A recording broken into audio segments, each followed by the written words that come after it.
So if you identify an exposure, and this is a technique that uses something called the 4 T's.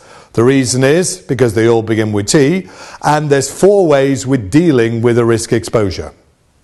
First thing you could do is accept it, tolerate it. This is not a negative. This is saying we are willing to accept that risk. It could be because it's too expensive to deal with it.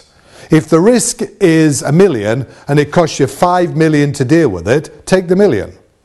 That's a positive decision. As long as it's made consciously. You can't just wait till it happens. Second thing you can do with the risk is transfer it. Give it to somebody else.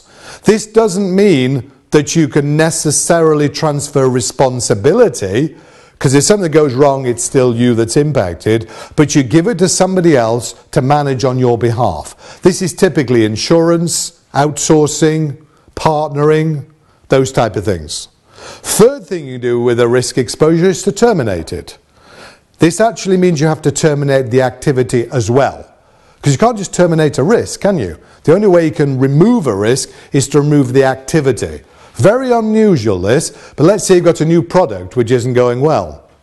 Then you decide to stop with that product. That's a terminate. Or you've got a major IT development which is not going very well. You could stop the project. It's quite unusual, but it's better than letting it go another 3 months and stopping it then. Finally, you can treat the risk exposure, but it needs to be cost effective.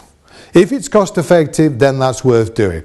The good news is, in my experience, about 75–80% of risk exposures usually can be cost effectively treated. So use the 4 T's. It gives you a good method in.